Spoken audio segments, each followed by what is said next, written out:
I'm Commander Shepard, and VGS is my favorite show on the Citadel. This is Three Dog! How can I help? Hey, this is Richard Jellison. And I'm Travis Hyatt. For Video Game Sophistry, and this is News of the Week. Sledge Hammer's next Call of Duty game, set in World War II, is finally slated to come out November 3rd. The Call of Duty story is supposed to be darker, grittier. The soldiers involved are said to be more diverse, racially or religiously. Sledgehammer's trying to make a more realistic game this time around, and thus have completely eliminated regenerating health.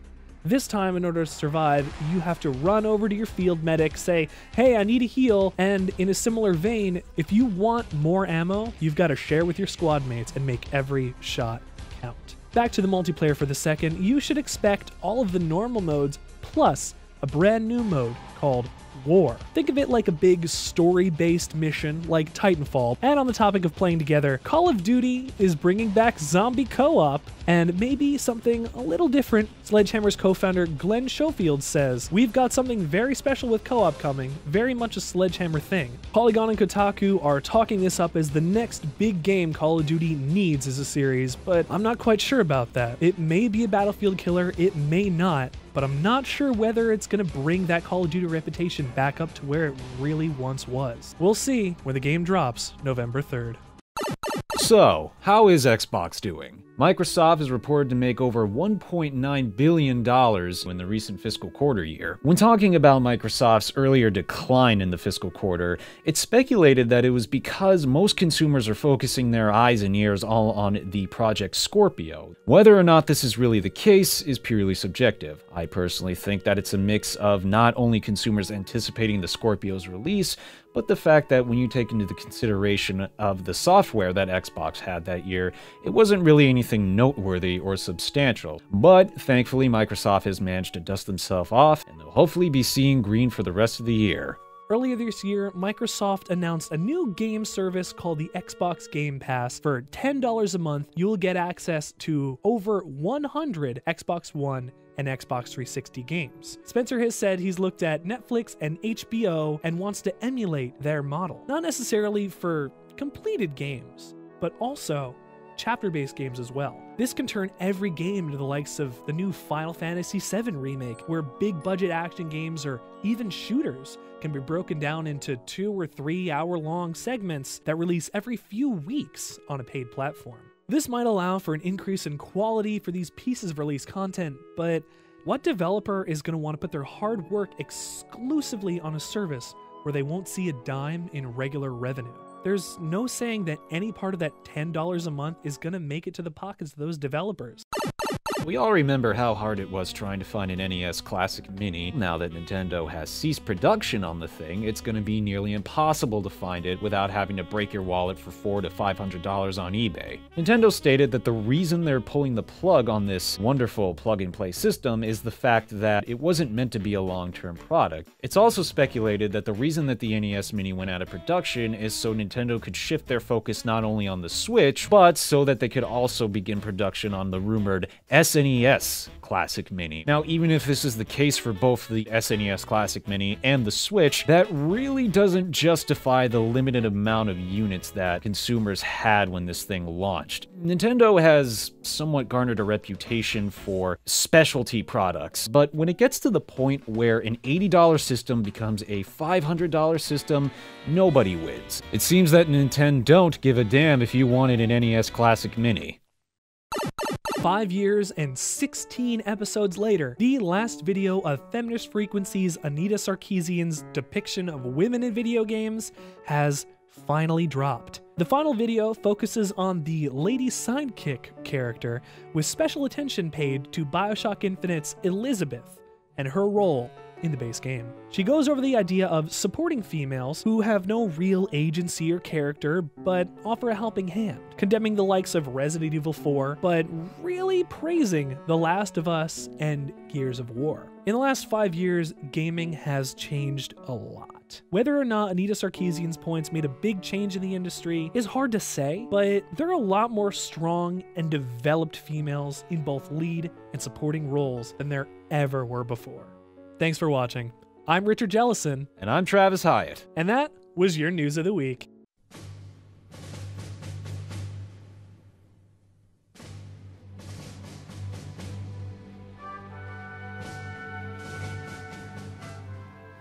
It was in 1945 that General Eisenhower, while walking in the Nazi death camps after the events of World War II, said the words that now we as humanity say every year: the world must know what happened and never forget. It's a hard thing to remember global pain like that. The death of 60 million people affected everyone around the world. It was important, though, to remember because it spoke to the finite length of our life and how moments like this build upon who we are today.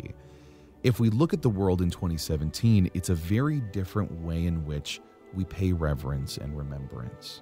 It's a very different process. And this year, Sledge Hammer Games is developing Call of Duty World War II. Pre-order now and get access to the private beta.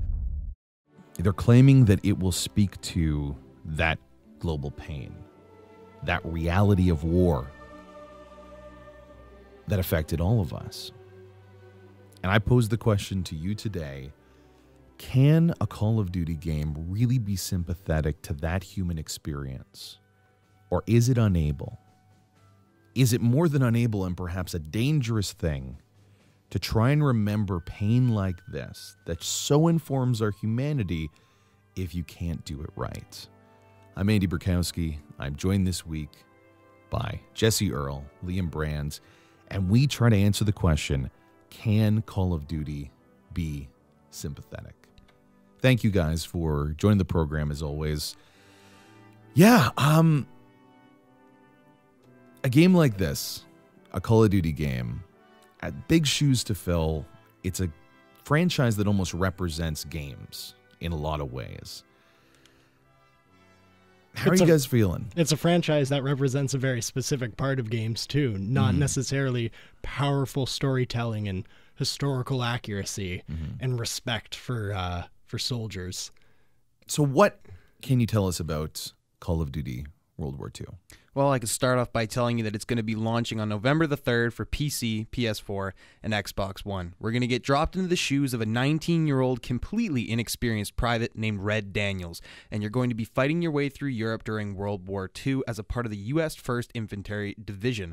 And the developers claim that everything Red is going to be doing in this game is something that the player themselves is going to actually be able to do. There's no exosuits this time. It's you doing everything that a normal person would be able to do. They're really going to be focusing on the vulnerabilities of their heroes. So that's the key quote. They're going to be focusing on the vulnerabilities of their heroes. You heard it off the top. The idea that they're sympathetic characters in these sort of games isn't what we're really talking about. Like, what was the robot in the previous game? Ethan. He's great. Yeah, great so character. Sympathetic characters. We got Captain McTavish, Soap, that I know, Jesse, you loved in the iterations beforehand. These writers and creators of Call of Duty have created sympathetic characters, but that's not really what we're getting at here, is it? It's more about whether or not this game that, as a franchise, has sold over 300 million units worldwide can be sympathetic to that human experience like they claim it will, even though a huge tenet of this game is no-scoping, teabagging 14-year-olds that discovered weed for the first time in terms of the multiplayer experience. So there's a huge dissonance here, but they are saying, we're not putting the words in their mouth. We're not telling them they have to do this. They're saying they will. So, Liam, do you think that they can really pull this off? They put this out in front of us. Can they do it? Well, it's interesting what they're choosing to focus on here because, we hear a lot of words like authenticity thrown around and real human connection and brotherhood. And you expect to see something that is absolutely true to the horrors and the atrocities committed. But instead, you hear quotes like the following that came from their reveal press conference or the reveal live stream from the co-head of Sledge Hammer themselves, who is the main mind behind the game. He was saying stuff like this. You know, I really love the detail we can bring to the game nowadays. The way the soldiers walked and talked, the music of the era, the different locations we researched as the big set pieces for iconic battles. In Normandy specifically, it's the emotions created by combining elements like the sound of the 50 caliber rounds hitting the front of the boat, the vehicles crashing into the shore, and taking cover behind the hedgehogs. In each case, we're targeting the most realistic gaming experience possible. And that's what it's about, isn't it? That realistic experience, that visceral sound that goes on as well. Targeting that realistic experience, but yet not really focusing on the human realism. It's focusing on the sounds, on how every gun looks, on how like the details on the tires of the cars. And, you know, I get it. It's immersion. It's historical accuracy. But it would be one thing to just, you know, try and recreate World War II in this fun, explosive Call of Duty environment. But it's another thing to really sell it as sympathetic and human and a real proper emotional tribute when clearly their priorities are elsewhere. And with what Liam said there, they're focusing so much on these little intricate details like car tires and what a bullet sounds like when it hits sheet metal, but there's so many more important things to be focusing on here. You're playing as a 19-year-old kid that was given a gun and just told to go kill people in the name of patriotism. I really want to know that story. I want there to be a really strong sense of, like, here are the atrocities that happened during one of the most brutal wars in the history of the world. I don't really care that a bullet sounds like this when it's a 50 caliber bullet hitting sheet metal. Tell me about those stories and really convey something about this war to me. Now, before I get into it, is there anything else that just right off the bat before we dive into a big dissonance that you could think about this game could possibly tread on some landmines, so to speak, of trying to tell this story? Well, in this story, they're going to be talking about racism, religious persecution, and sexism, so they're hitting all three of those boxes. They say that you're going to be coming across an African-American platoon, that you're going to have a squad mate who's a Jewish American, and that 5% of this game will actually be played from the viewpoint of a young woman who is fighting with the French resistance. So they're going to be touching on all of those a little bit, and I really wonder if they're going to have the time spent on them that they should, or it's kind of going to just be another no Russian scene. Here, this is a pure plot device, and that's it. Checking some boxes, so to speak. Pretty much. The tokenism. All right, we got a Jew, a black, a woman. A black woman? That's 2 boxes. There you go. Like, I understand why companies operate that way, but it doesn't make it any more okay. Yeah. Or any easier to live within this industry. And I think this is kind of the core problem with this. World War II shouldn't really be fun. It shouldn't be a fun experience. It shouldn't be an emulation that you understand the sights and sounds. People die in war for no good reason, like dogs. And this was one of the biggest conflicts of all human history that captured that nihilism, that pain of why we did that. And we pay reverence to it to glorify their actions, but not to glorify the war itself. And I think that line, because we're so far away from the events of that time and we're in this great peace, we in this room don't know anything about conflict, don't know anything about, you're 19 years old, about being drafted, we're sending Jesse over to France to kill some Germans. It's not an experience that we could possibly relate to. So I think as people living in 2017, we relate to it for the heroism. And there's one clip, one quote from, I'm sorry if you're butchering your name, Michael Condrey, the co-founder of Sledge Hammer Games. This global conflict was rooted in some atrocities, says Condrey. The story is anchored in some iconic moments in war. The D-Day invasion in Normandy was one of those. There are also things that make the war so powerful. The historical context of the atrocities of World War II is something that we want to tell the players. The person at Polygon pressed for specifics here. And this is how Condrey answered. We're storytellers. Part of the narrative is having fans really be able to experience that for themselves. We don't want to get into mass graves or things like that. I don't want to get into the full narrative arc, but suffice to say, there is a flux in human history because of the powers of those atrocities committed, and we want to tell the whole story. You want to tell the whole story of World War II and not mention the mass graves and not have the soldiers that discovered the true atrocities of the German fleets, of the German war machine to the rest of the world. You're not going to include that. This is not about an emulation. This is not something that you can talk about unless you fully understand the impact of what this did to humanity, what this did to the people who were affected. I think, again, it's one quote. We don't have a lot of the information, but it would be truly insulting if the most popular video game in the world that dealt with the biggest thing, the most deadly conflict this world has ever known, didn't give it the truest justice, even if it wasn't fun to play. There's more responsibility here than that. The idea that games need to be fun, first and foremost, doesn't apply when you're speaking to moments of human history. There is a responsibility. You aren't just a storyteller. You owe something to these people that died. And I know it's hard to make games, but you can't say shit like that and expect these fanboys just to be excited. Liam. I mean, okay, let me offer a slightly alternative opinion to you, but just to get your thoughts on it even. Can a World War II game be fun provided it's not presenting itself in the way that this game is? Like, I feel like looking back, there have been fun World War II games that are okay. They're in that setting. You're living out just this, war fantasy and trust me, the problem is much more deep rooted than that. You can't really attack every single war game ever made and just say it's wrong, because those games are kind of even just presenting it in a way that, like, we're not really trying to pay ode to this. We're making a war video game.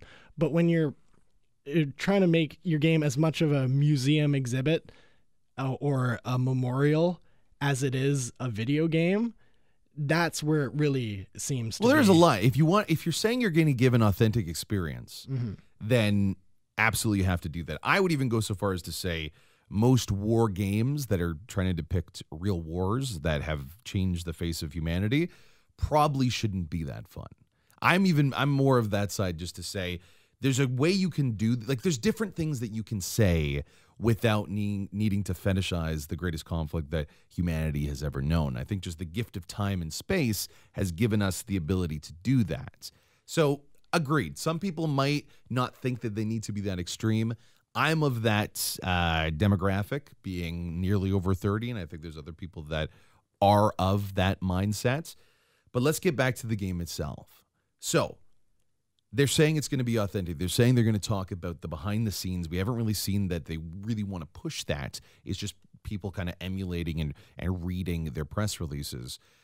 What about the multiplayer experience of Call of Duty? What about what we said before, teabagging, profoundly stupid voiceovers, knife no-scopes, things that are not in my life experience? Rewards you for killing people as many times as you can in one life, that by giving you more things to kill people with, and still pretending like, this is really like, and we're doing a service here. So for Call of Duty World War II, they've added in a brand new multiplayer mode, and I believe it's called War Mode. And essentially what it is this battle of attrition between Axis powers like, the Allied forces in Germany. And it's completely contradictory to what I hope they're going to be telling everybody about in the single-player campaign, which is the real weight of killing people and the death of soldiers. So they're taking all of that, and it's completely disconnected as you move to this multiplayer mode, where it's, here's all the soldiers you have, run in, die, and then just run in again, and completely disregard all of these people dying and all of these people that you're killing, because fun multiplayer modes. Woohoo, let's go. Now, can you do that, though? Is there a way? Can they coexist? Yeah. Can you have the arcadey, possibly insensitive, but very well made, but some would say the best made shooter mechanics that exist currently to provide a fun experience? Can that coexist as another sub-menu to a gritty, possibly Spec Ops The Line kind of look at conflict and humanity and what it means for 60 million people to die under a decade? Can those two exist? What do you guys think? I believe it's possible, but I don't think it's okay to gloss over things in World War II just to meet a middle halfway point almost. Well, how do you think it'll be possible? How can they do it? It's just the nature of games. It really does seem like that, where the multiplayer is like sport. And there's that disassociation The dissonance, yeah. Yeah. Well, I don't think it is that cut and dry, that, 2-to-1. I think if you're making a game, when games are really good, it's when there is, I say this all the time, but the confluence of there it is, of all those different mechanics and features come together. The people that are doing the art direction, the modeling, the animations, understand the tone, the style, the messaging that this one scene, and then eventually those scenes accumulate into acts, and those acts into games. So if you are going to make a game that is really vulnerable, that really goes over the line, so much stuff that we've seen in gaming, then you can't use those same tools to create a fun, arcadey multiplayer experience. And it's only become more and more hilarious and ridiculous over the years. I would be very surprised if there is not like a significant element of comedy, whether it be in the ridiculous, like where they like titles or clan tags or whatever, or I guarantee you in the zombie mode, it's going to be all sorts of shit like that. There is a zombie mode. Yeah. A Nazi zombie mode. There is let's hold on. There is a zombie mode. Tens of millions of people died. And you're going to have on one hand a really emotional, true expression of what it means to fight for your life as a 19-year-old and find meaning through combat. And then you're going to fight those other people that came back as zombies while you play as Kevin Smith. That's not okay. That can't happen. You can't liken yourself to Saving Private Ryan, and include things that would alienate your entire messaging. I don't understand why more people aren't upset about it. And that's always the true tenet of an insane man when he's asking why more people aren't upset. But you look at the comments, you look at how this has been received by the community. People are happy because they believe they're speaking to them, right? Yeah. I don't understand why people want this. Have your arcadey fun. That's okay. Stay away from difficult things. We shouldn't have a VR job simulator thing about what it's like to work at Auschwitz. It shouldn't happen. It shouldn't be connected. And obviously, that's hyperbole, but there's going to be zombie Nazis. There's going to be zombie Nazis. This can't be an undertone, beautiful expression of humanity if there's zombie Nazis. Am I over-exaggerating here? Like, can there be that disconnect, or is that a line that... I think right now, we're kind of, or you are, hitting it right on the head, where it's that middle ground where you can't have both. You can't. It's one or the other. So I guess, just to close off, because I've been screaming for a bit, what would you say to the people who are really excited about this game? Like, what do you say to those sort of people? Because I think we agree with the question, can Call of Duty be sympathetic? I believe everyone here has said no. I think people shouldn't be excited to go into this game and kill people. For once, which is kind of weird to say about a Call of Duty game, because a lot of the time, that really is the fun. I had a lot of fun killing people in Modern Warfare 2. It was a great time. I'll admit to that. But don't go into a game about World War II excited to go kill some Nazis. Go into this with a little bit of sombrance, and go into this with a little bit more maturity than you would usually take with a Call of Duty game. I think that's what people should try to do this time around. And I'd say don't be afraid to criticize something just because you love it. Like, I know a lot of World War II historian nuts who've been wanting a good World War II game and who are probably creaming their pants over this. But just because this may be what you asked for doesn't mean it's not something we can look at and say, hey, this could have been done better, could have been done differently. My advice is play Spec Ops: The Line, and it is a good game. Maybe it's also, if you are upset that Call of Duty made a game in space and you're excited about this, stop playing games, because you're kind of fucking it up for me, and I really don't like it that you're fucking it up for me. I don't really care that you don't understand the dissonance and the change of it. You'll understand it soon, and you're going to feel really foolish that you're playing Call of Duty World War II with a gun that has 75 marijuana stickers on it and Thug Life tattoo on your head. So please don't play games anymore and care a little bit about people. I'm Andy Burkowski. I'm Jesse Earl. And I am Liam Brand. And this is our very first dialogue wheel. Please let the hate cometh.